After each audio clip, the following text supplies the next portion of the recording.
afternoon, everybody. My name is Laura Webster. I'm the News and Features Editor at The National, and I'm joined today by Alison Phipps. Hello, Alison. How are you doing? Hi, Laura. I'm fine, thank you. How are you?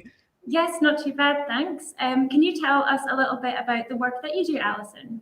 Yeah, so I work at the University of Glasgow as a professor, and I hold what's called the UNESCO Chair for Refugee Integration through Languages and the Arts. I'm also an activist working with a whole range of different organisations working with refugees, and I'm an ambassador for the Scottish Refugee Council. Okay, so you will have been very busy lately with all of this news to do with Rwanda and this awful policy of sending migrants over to Rwanda. Can you give us a bit of background? Because I'm sure our readers have been trying to keep up with the comings and goings and legal challenges. And the latest that we know is that last night, the flight meant to take the first refugees off to Rwanda was stopped. So what happened? Why did it get stopped? Does this mean it stopped for good? We all have so many questions about this. Yeah, that's such a great question, Laura. And I too have been, like all your readers, just struggling to keep up with the speed and the drama of what happened yesterday.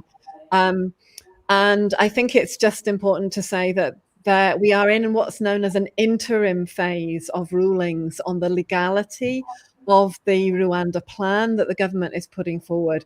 So whilst I'm not a lawyer, what I understand from all of the barristers and the advocates who I know working in this space at the moment is that a number of injunctions and appeals were heard in the High Court and then in the European Court of Human Rights, which were seeking to stay the flights, so not to allow them to take off until such time as there has been an overall ruling on whether or not the law that has been passed as part of the Nationality and Borders Act that has received royal assent is in fact legal.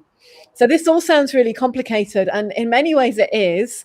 But one of the things about laws passed in Parliament, even with a massive government majority like we've seen, is that sometimes they're not well drafted, and sometimes they don't fit with other elements of UK law. And sometimes they don't fit well with other elements of law, particularly within the European Court of Human Rights, which have been rolled into domestic law. And sometimes they don't accord well with international law and are just part of domestic law. So all of that then has to be tested in the courts. So you don't know if a new law really is a law and a good law until basically those who sit in judgment and listen to appeals and test cases have had time to deliberate and see and advise. So we're in a phase where what the government would like to be a new law is being tested in the courts to see if it really is upholding principles of justice and fairness before the law. So what happened last night? So we've had a number of failed attempts at getting an overall ruling that would mean that the people who were to be deported to Rwanda would not be reported altogether. Last Friday, the ruling was no, the Home Secretary does have the power to make those decisions within the UK. And therefore, if you want to stop these flights taking off, or you want to stop people being deported, you have to do it case by case by case. So as you know, we went from over 100 people on the flights down to, I think by the end of Friday, we had 7 left. And the rulings and the failed appeal then meant that there was no interim judgment that could stop it before the overall rulings are done in about, I think it's about a month's time that case comes. And so basically an awful lot of really tenacious lawyers got to work. Now, lawyers are often thought to earn an awful lot of money, but they don't if they work in this particular area of immigration law or human rights law. It is very rare that these are anything other than the Cinderellas of the legal profession. And they work incredibly hard, often with legal aid, to support people who have no other means of legal reparation and legal remedy before the law. So in this case, they worked incredibly hard, incredibly hard to bring coherent cases to new courts of appeal, to make individual judgments happen on each case on the plane, and then where those failed, to bring a further ruling to the final court. And as Jonathan Swift said, what matters is that you win the last court. Not that you win in the lower courts, but that you win in the final court. And that's what happened yesterday.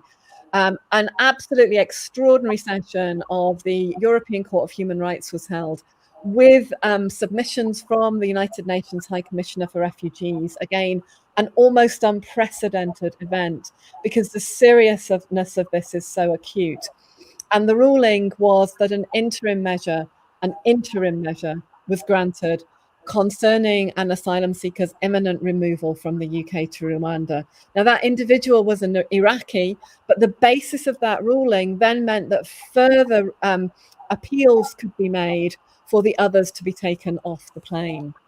And a couple of the people that I know and work with who were doing this work tirelessly over the weekend, were putting out things on social media saying, we're hopeful, there's only one person left on the flight, we're just waiting to hear. And it was right up, it wasn't 11th hour, it was 11th minute before the plane was taking off, really.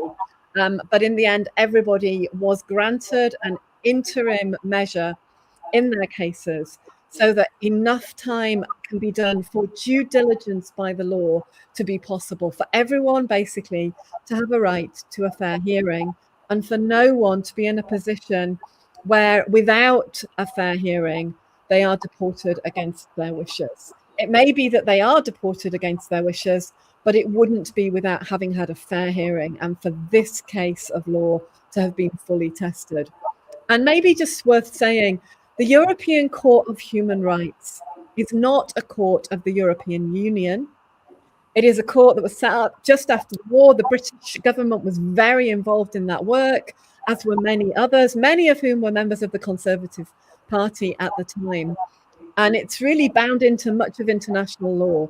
So the idea that you might leave the European Court of Human Rights is a bit like saying we're going to leave the United Nations. The consequences of your standing of a nation are extremely severe. So whilst we're hearing a lot of bluster at the moment, and I've been listening in today to PMQs and other things, we're not hearing a lot of bluster about leaving the Court of Human Rights, European Court of Human Rights. We're hearing bluster about challenging it, about taking legal cases. We're not hearing that. And whilst there is a separate debate to be had around the Bill of Rights and how many of our rights would remain were a Bill of Rights to be brought in preference to the European ruling, the European Convention on Human Rights, we're really, I think, we have everything to play for at the moment. Those of us who are opposed to these kinds of mass deportations, mass transportations for cash to Rwanda or any other country. And maybe it's worth me just saying here as well that, and I was saying this at the demonstration yesterday, I think we need to be very careful about how we speak about Rwanda. We need to understand, particularly after the egregious aid cuts last year and the changes to the UK aid strategy, that we're in a position where, how shall I put it, we're really seeing aid for trade or aid deals being done, not unlike the deal done with Rwanda. So Rwanda gains 1.2% of its GDP from this deal, as I understand it, from the latest reading I've done around this. That's a lot of money for a country like Rwanda. So it's setting aside its maybe queasiness around this deal and doing this. This then opens the door for other countries that are also severely impoverished and have suffered the ravages of colonization, imperialism, and also the worst of global capitalism to say, hey, we'd like a deal like that. That then drives a coach and horses through the Refugee Convention, which has a principle of non-refoulement. That means you do not return people or send people somewhere else for processing. Now, that is what the UK has said it will do with the Nationality and Borders Act and wanted to do last night. If we had done that, the Refugee Convention, as we know it, would really be over. Other countries might follow suit. And this, I think, is why the UNHCR were absolutely adamant that they would also do everything they could to protect those precious, almost sacred protections for every single individual to be able to exercise their universal right to claim protection from persecution.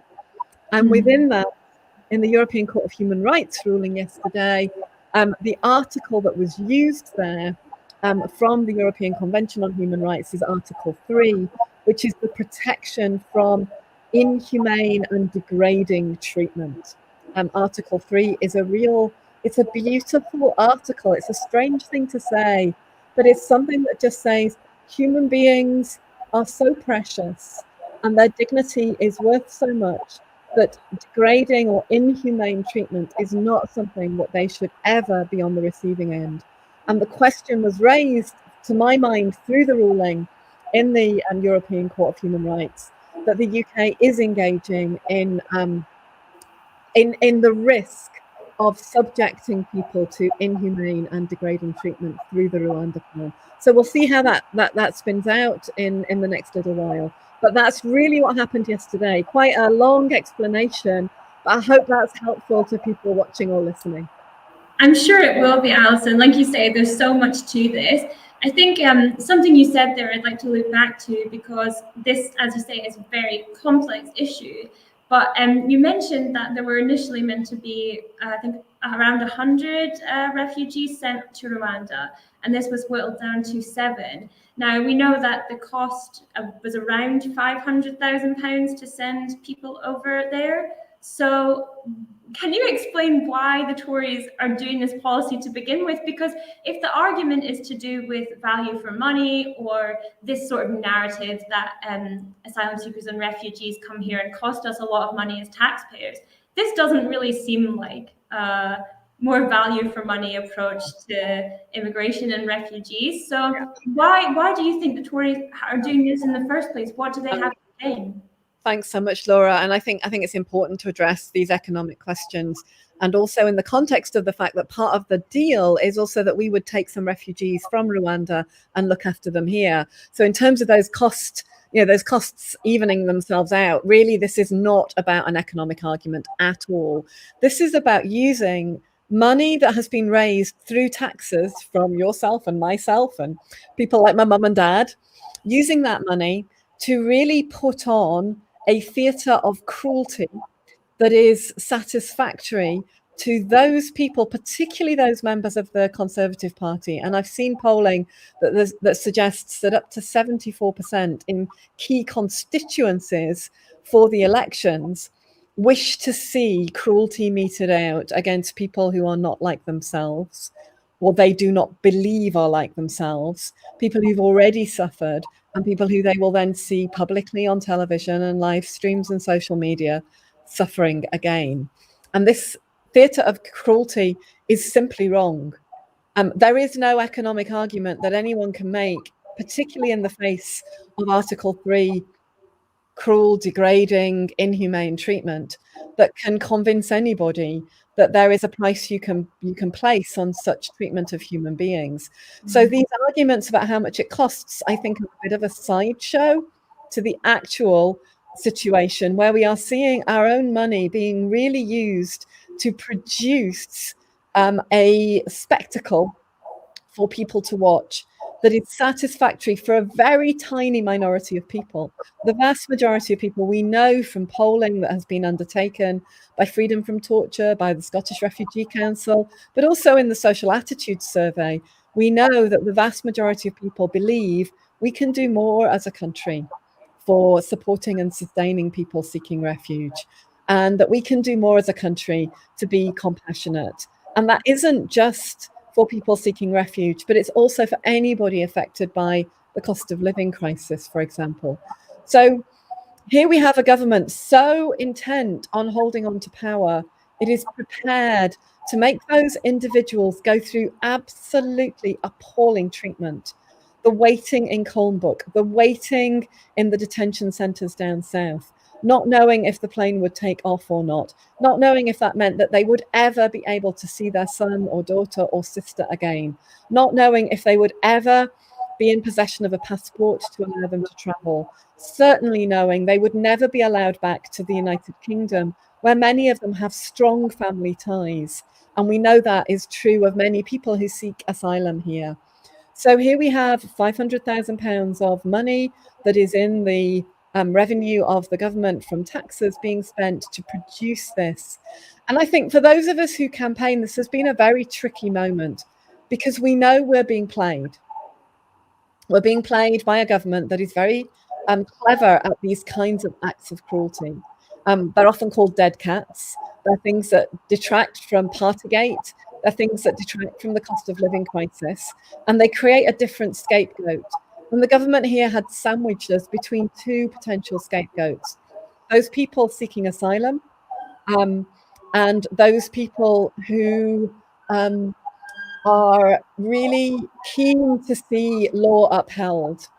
And we were really between a rock and a hard place as campaigners, wanting to see the law upheld, but also not wanting to play into these narratives. And I think for me, sometimes even when you're being played, the alternative, not being played, is actually far worse. Because had we not campaigned, had there not been a mass movement developed over many, many years to support people at risk within the immigration system and at risk of the hostile environment, we would be in a situation just now, Laura, where we would have people in Rwanda. And if we'd chosen not to engage, that would have happened. Where we are is in a situation where really only the government are to blame. It was a badly drafted law. It's an appalling piece of legislation. It's in breach of many legal statutes in this country, in Europe, and elsewhere, particularly in the European Court of Human Rights, as we have seen. It needs more time, it needs more thought, and there are many, many, many alternatives put forward by researchers like myself over many years. So I think we were played yesterday. We were played so that human rights lawyers and human rights activists and human rights in general can be yet again attacked by the UK government. But right now, I would rather be in a position where that is the line of attack to people like myself, rather than those individuals who went through the horror of what they experienced yesterday, of being restrained, put onto a flight, not knowing what would happen to them, no idea of what will happen in Rwanda, and then potentially opening the door for many other countries to come in with a, who's the highest bidder in for the UK contracts, and to be able to see this mapped out in other places. Right now, we have demonstrated that people power, legal power, intelligence, creativity, tenacity, and love and compassion are able to stop those planes. They've stopped them in the past, but it's never been quite such a spotlight event. Certainly I've known many a deportation be stopped in the past, because usually the Home Office do not do their legal work well or correctly. Often they don't turn up in court, and they lose many times over. And that's the other area where money is being wasted by the government on bad laws and bad policies, but also that they do not defend well in court. And again, with the hollowing out of the civil service over many years, we've also seen, and the Public and Commercial Services Union has also spoken out about this, we've seen that civil servants are not being consulted adequately to allow us to be confident that the laws being drafted are good laws, are laws that stand the tests of justice and the judiciary in this land. Sure. I just wanted to say that Susie Hill has commented to say thank you very much for your explanation, Alison. So I think people are really, really grateful to have this very complicated situation explained to them so clearly and concisely. So thank you so much. I wanted to go back slightly to talking about why this is a bad law. Now, some of the media kind of narrative around the Rwanda policy, it started out with this idea of offshoring. We're just sending people away to get processed, and then, maybe they'll come back, maybe not. I'm sure you'll be able to tell us that that is not quite the case. This is not an offshoring, processing kind of situation, is it, Alison? This is fully just deporting people to a country that they're not from, right? Yeah, at the moment, the word I quite like, which is also a word that the journalist Daniel Trilling, who has written extensively about this and won several prizes and awards for his journalism, has written about. I quite like speaking of it as mass transportation. I think, yes, it is deportation in a way, but it's really more the transportation of people that the Home Secretary has decided at her discretion she does not want in the country any longer to another country. So this is really, I mean, these kinds of things were done back in the Elizabethan ages first. When we first had colonies, we decided there were people we didn't want in this country and we transported them. And that is one of the things that we all know from Botany Bay and the settler colonialisms in Australia, in New Zealand, in Canada, in the Americas, all of which have been highly problematic for indigenous populations in those lands, bringing disease, bringing unwanted elements at the time, and with no treaties or consent, or treaties and consent that were misinterpreted, mistranslated, or quite frankly, roundly ignored. So the UK has form here in doing this kind of thing, but we'd really stopped doing it for a while, and certainly stopped doing it en masse. So one of the things that is really worrying is this has many echoes of, you know, the very first concentration camps that were set up by the UK in the Boer War.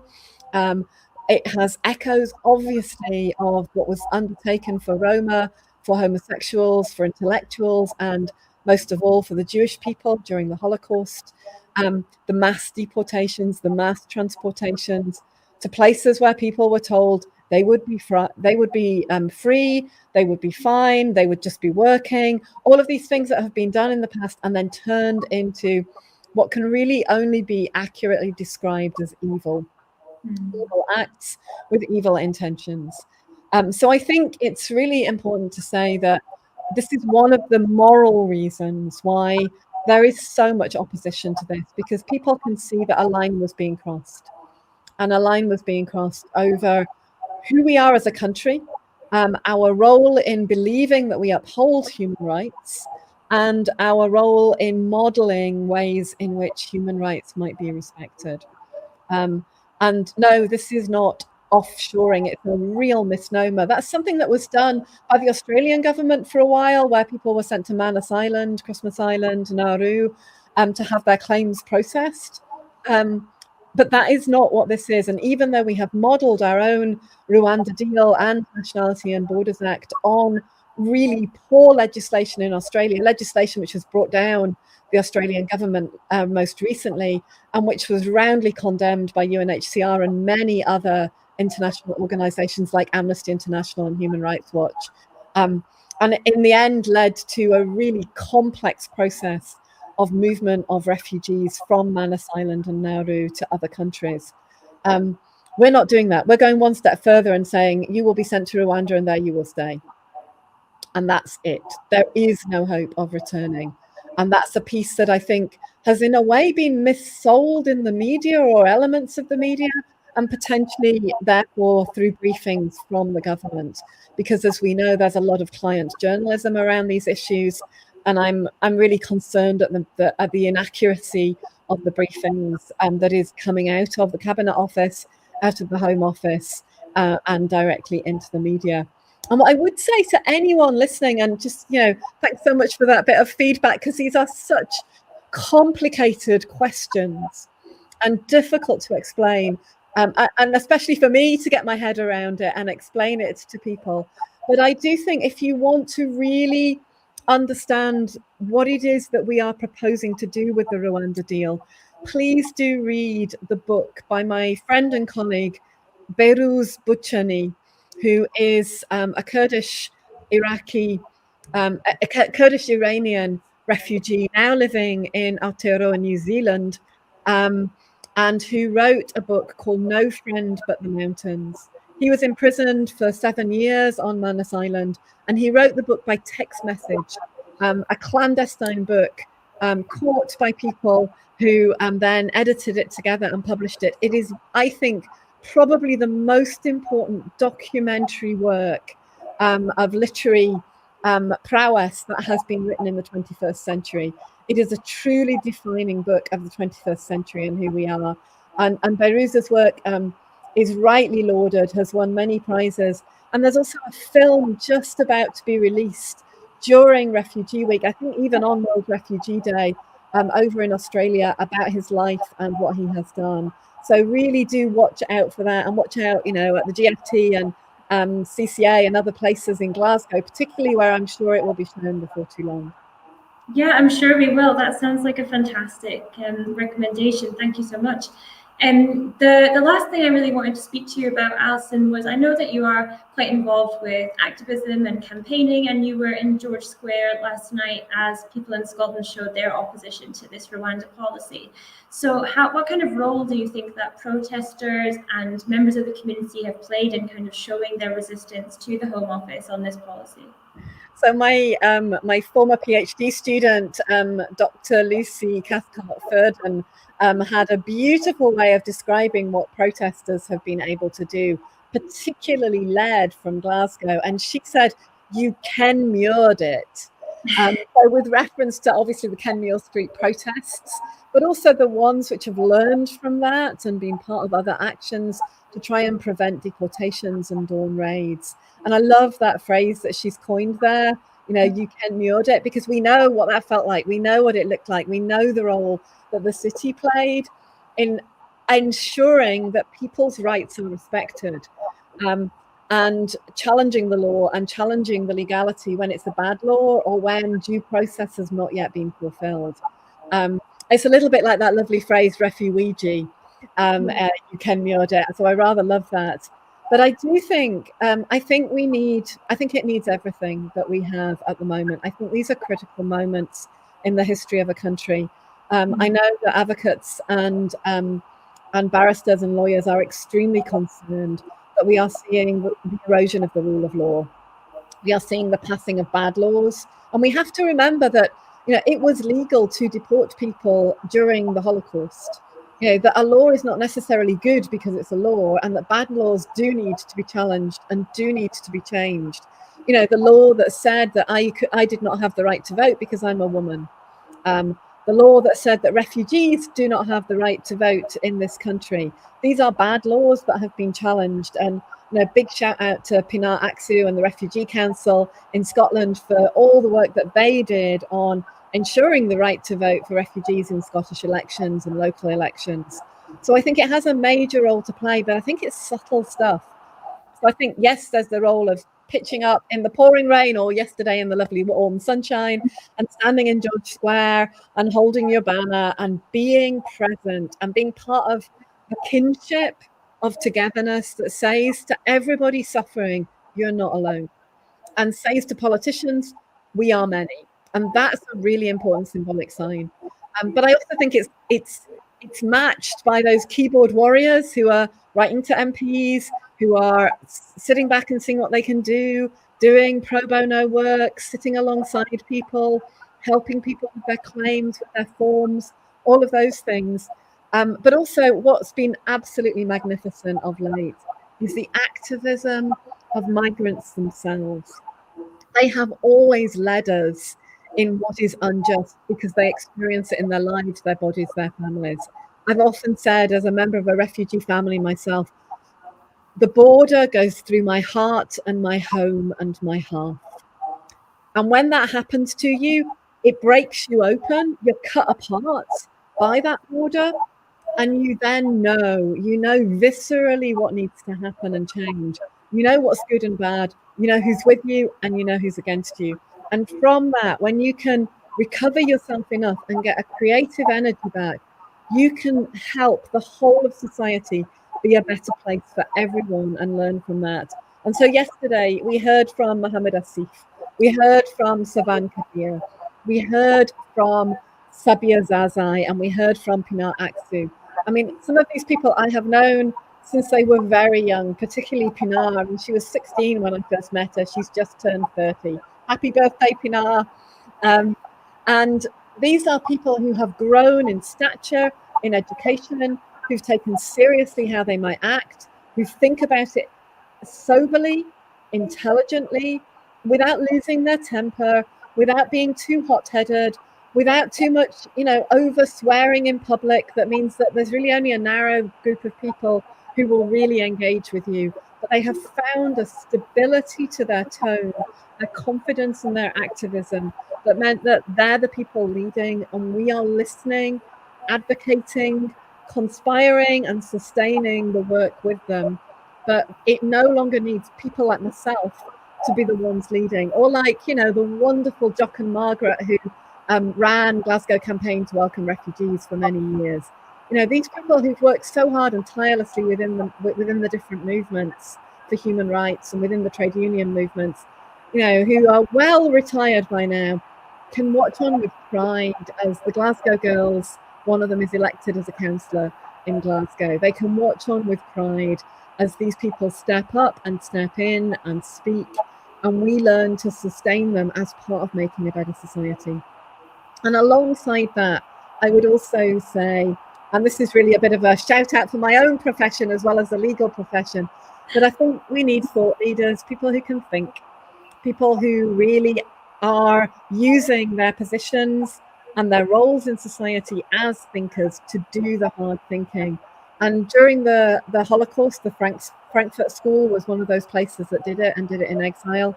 And Hannah Arendt, the great philosopher, who also gave the Gifford Lectures famously, in her book Eichmann and Jerusalem, said that evil comes from a failure to think. It defies thought, for as soon as thought tries to engage itself with evil and examine the premises and principles from which it originates, it is frustrated because it finds nothing there. That, she says, is the banality of evil. And therefore, it's really important that we think, because in thinking, we defy the hollowness, the emptiness of evil and its actions. And so I do think it's really important that many people in the movement are also studying and thinking and reading these important texts again and bringing them to bear as we build a better way forward than the Rwanda plan and look for the alternatives that we can use.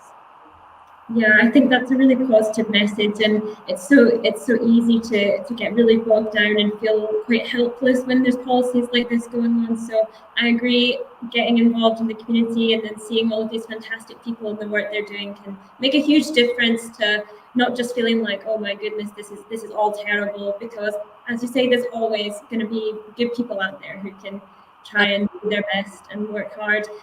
Susie's commented again to say thank you, Alison, for your wisdom and your beautiful smile. So that's lovely. Thank you so much, Susie.